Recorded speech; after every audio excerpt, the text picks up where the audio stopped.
My name is Patricia Otto. I started buying the property here along with my husband, David Wisner, in 1988. We gradually kept buying land because it had been my dream to have wild land to enjoy and to steward.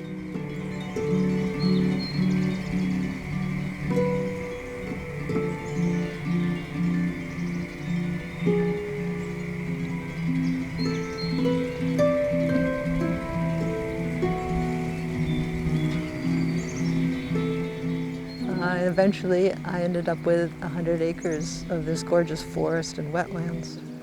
And it's been just a joy and delight all these years to take care of and to be part of.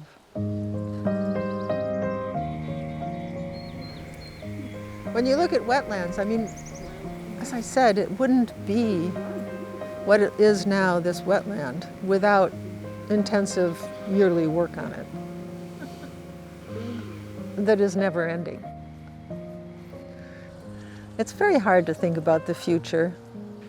When you watch closely, it's hard not to be dragged down by what's happening. There could be huge changes that happen, but it's wonderful to have a partner in the land trust to help this property stay wild in some degree and provide habitat for animals.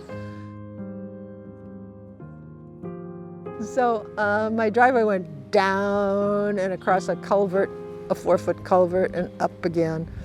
And the beaver came, and of course they plugged up the culvert and flooded the driveway. And so that's when I had to decide to live with beaver or not to. And I chose the beaver. This is a schooler's willow I planted years ago.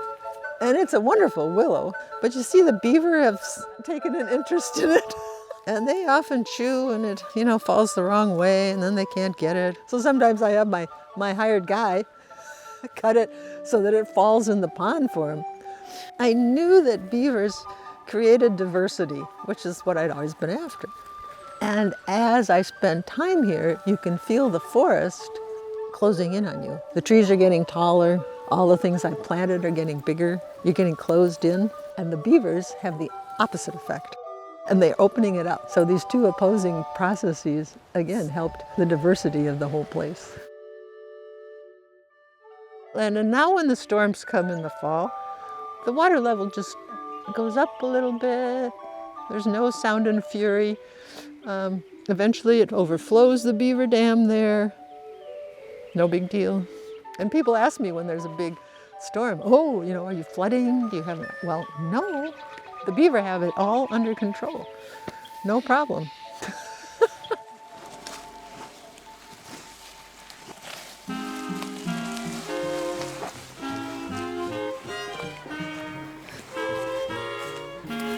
See if there's any remnant of this bad weed down here.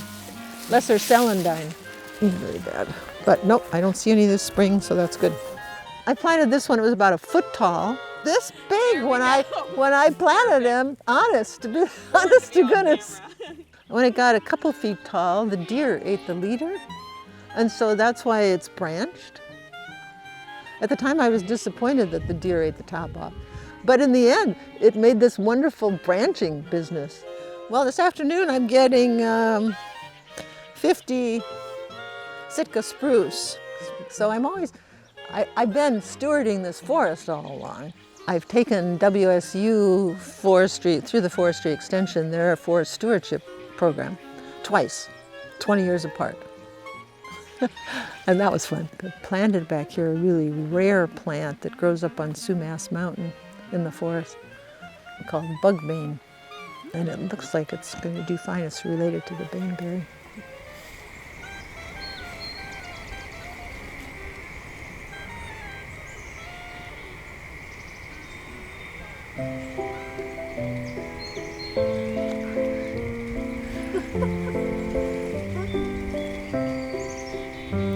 Chickadee box.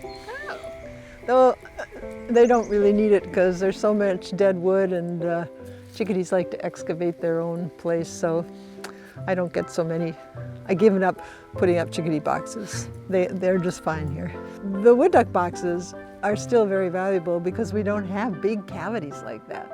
Like 100, 200 pine siskins during the winter will whoosh into the top of an alder to eat the seeds in the alder cones.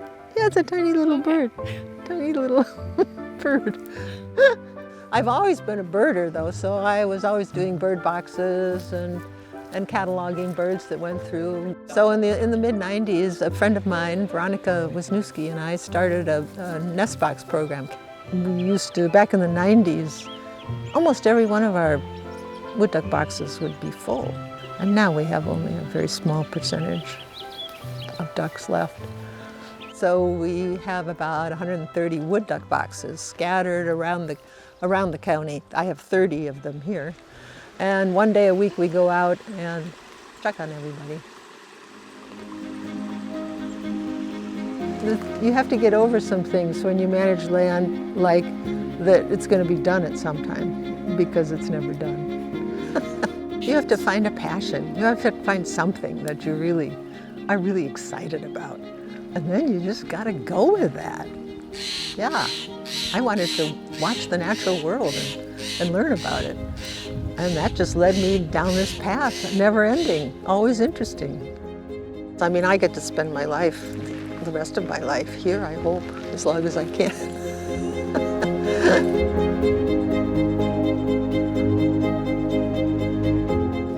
So I'm still doing that, stewarding the forest and trying to take care of it as long as I can. To thank the Land Trust for holding this easement for me for the indefinite future. And now I have this wonderful feeling that my forest is protected. So yeah, thank you.